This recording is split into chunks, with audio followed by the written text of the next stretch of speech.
Hello दोस्तों, welcome back to my YouTube channel.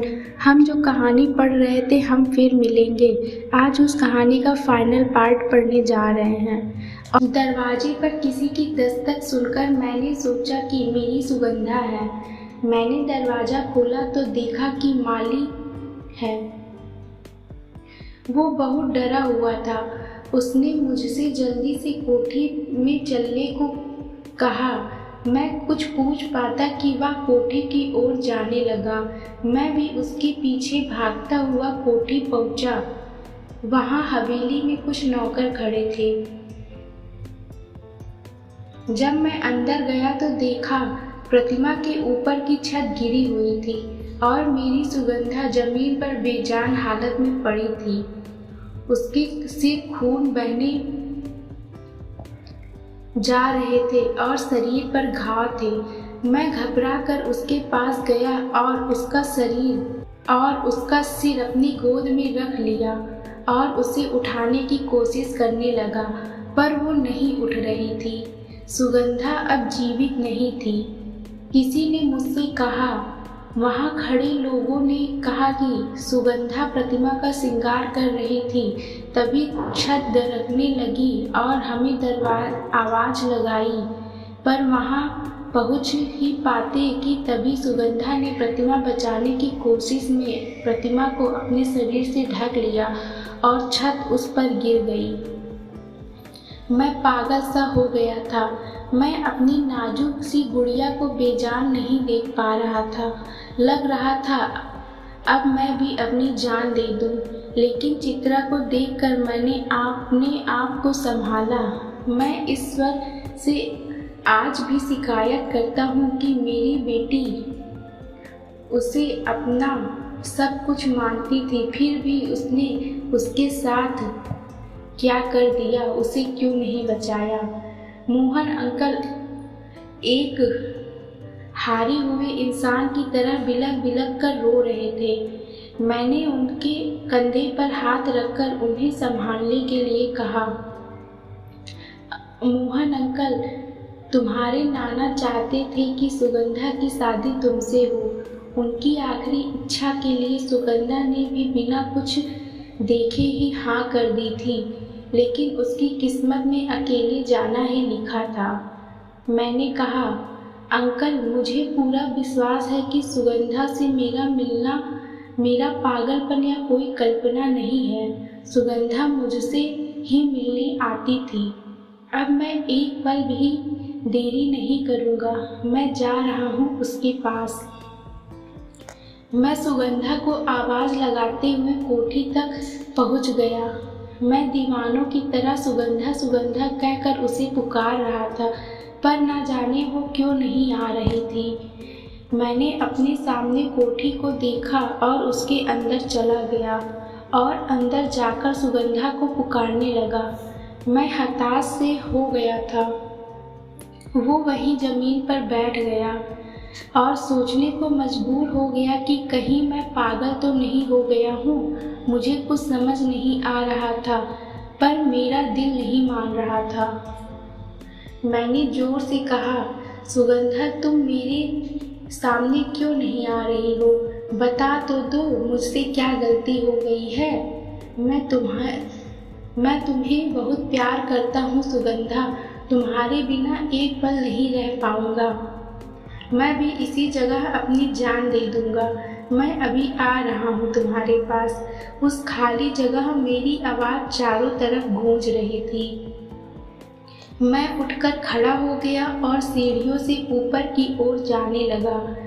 मैंने अपना पहला कदम सीढ़ी पर रखा ही था कि एक तेज हवा का झोंका आया और मुझे पार करता हुआ निकल गया, जिससे मैं झटका खाकर जमीन पर गिर पड़ा। मेरे कानों में सुगंधा की आवाज़ आई, मैंने मना किया था ना कि आपको यहाँ नहीं आना है। उस आवाज़ को सुनकर मैं उठकर खड़ा हो गया। मेरी आंखों में आंसू भर गए थे। फिर एक मध्यम मध्यम सी हवा मुझे छूने लगी। कोठी के बाहर लगे गुलमोहर के फूल उड़ उड़कर अंदर आने लगे और उनकी खुशबू चारों ओर फैलने लगी। जब मैंने सामने देखा तो सुगंधा खड़ी थी। उसे देखकर मुझे राहत सी मिली और उसके चेहरे पर एक उदासी दिख रही थी। सुगंधा, आपको जाना होगा अजीत, मैं आपके प्यार के लायक नहीं हूँ। मेरी दुनिया अलग है, मैं जिंदा नहीं हूँ, आपसे कैसे प्यार करूँगी। मैंने कहा, मैं नहीं जानता कि तुम्हारी दुनिया अलग है, लेकिन प्यार तो वही रूह से होती है ना कि जिस्म से। मेरी हर खुशी तुम्हारे साथ है सुगंधा। सुगंधा, आप मुझसे प्यार करते हैं ना, तो मेरी एक बात मानिए, आप मुझे भूलकर अपनी एक नई जिंदगी शुरू कीजिए। आपका जीवन बहुत कीमती है, मैं चाहती हूँ आपका जीवन खुशियों से भरा रहे। मैंने कहा, सुगंधा, तुम मुझसे मेरी जान मांग लो, पर ये मत मांगो प्लीज़। मैं तुम्हें कभी नहीं भूल सकता हूँ, मुझे माफ़ कर दो, पर मैं ये नहीं कर सकता। सुगंधा, मुझे अपने ऊपर गुस्सा आ रहा है कि मेरे कारण आपकी ज़िंदगी इस मोड़ पर आ गई है, पर मैं अब और आपकी ज़िंदगी में रहकर आपको दुखी नहीं करना चाहती। हो सके तो मुझे एक सपना समझकर भूल जाना, लेकिन मुझे विश्वास है कि किसी और जन्म हम जरूर मिलेंगे। एक बात और, मैं आपसे बेहद प्यार करती हूँ और हमेशा करती रहूँगी। सुगंधा इतना कहकर ओझल हो गई। मैंने उसका हाथ पकड़कर रोकने की कोशिश की, पर रोक न सका और वो अनंत में समा गई। मेरी आंखों से आंसू छलक रहे थे। मैं वहीं बैठ गया और एकटक उस ओर देखता जा रहा था जहाँ से सुगंधा ओझल हुई थी। सदमे में मेरा सिर भारी होने लगा और मेरी आंखों के सामने अंधेरा छा गया। जब मेरी आंखें खुली तो मैं अपने कमरे में था। राहुल ने बताया कि मैं कोठी के बाहर पड़ा मिला था। उस दिन के बाद से मैं बहुत शांत हो गया था, गुमसुम सा एक जगह बैठा रहता था। कई दिनों तक कोठी के बाहर खड़े होकर सुगंधा का घंटों तक इंतजार किया करता था, लेकिन वो आती ही नहीं थी। एक दिन मैं अपने कमरे में बैठा था, तभी मोहन अंकल आए। मोहन अंकल ने बोला, अजीत, मुझे नहीं लगता कि तुम सुगंधा से प्यार करते हो। मैंने अंकल की ओर देखने लगा। मोहन अंकल बोले, अगर प्यार करते होते तो अपनी ज़िंदगी इस तरह बर्बाद नहीं करते।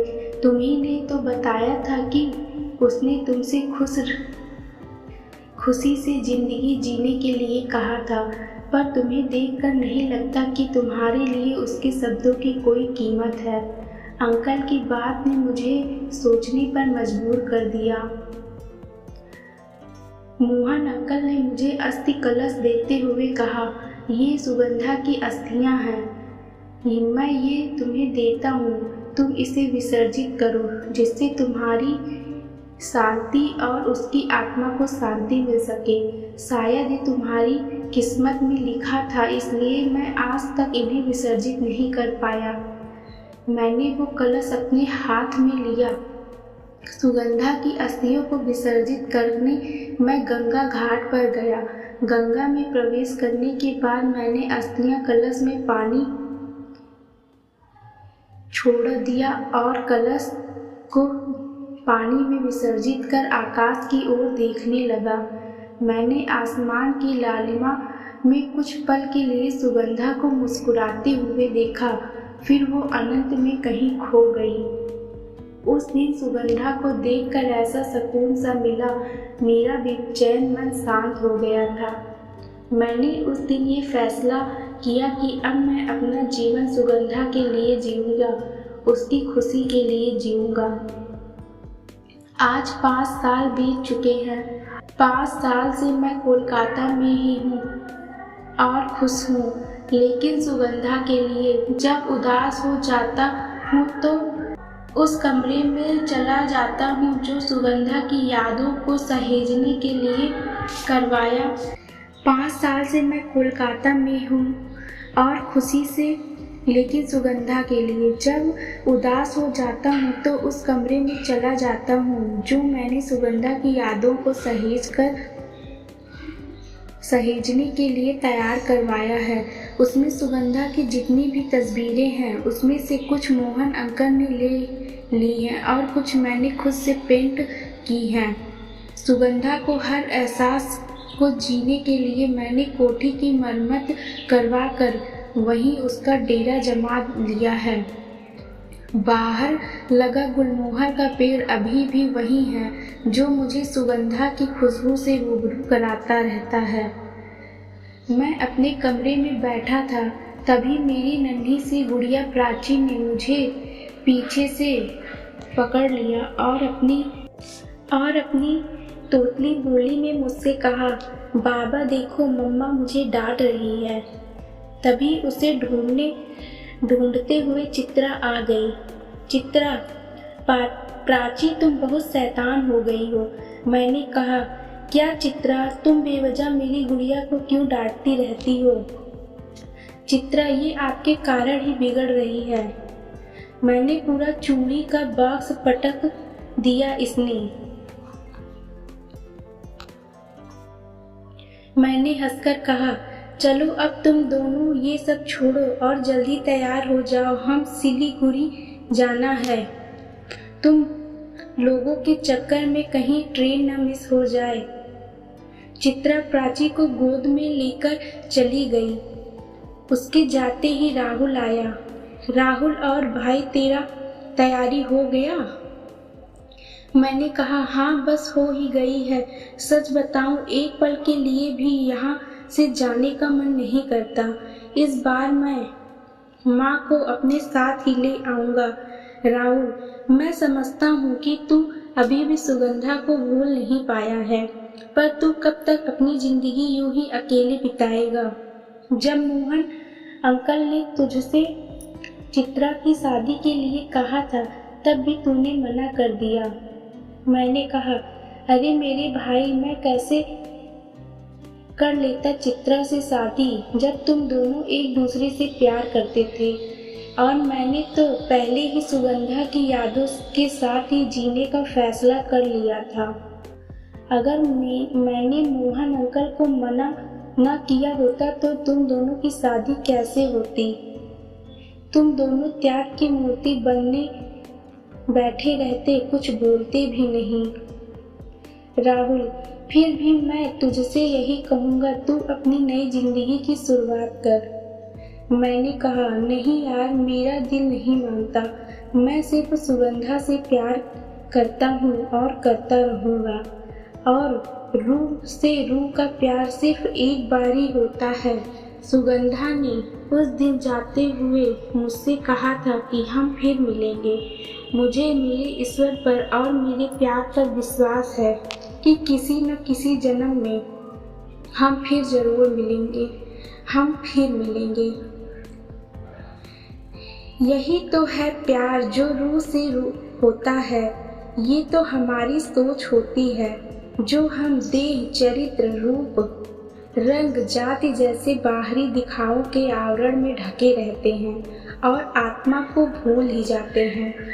अजीत और सुगंधा अलग अलग होते हुए भी एक हो गए। उन दोनों को विश्वास था कि वो फिर मिलेंगे। अब बस ये देखना है कि वो फिर कब मिलेंगे। वो जरूर मिलेंगे।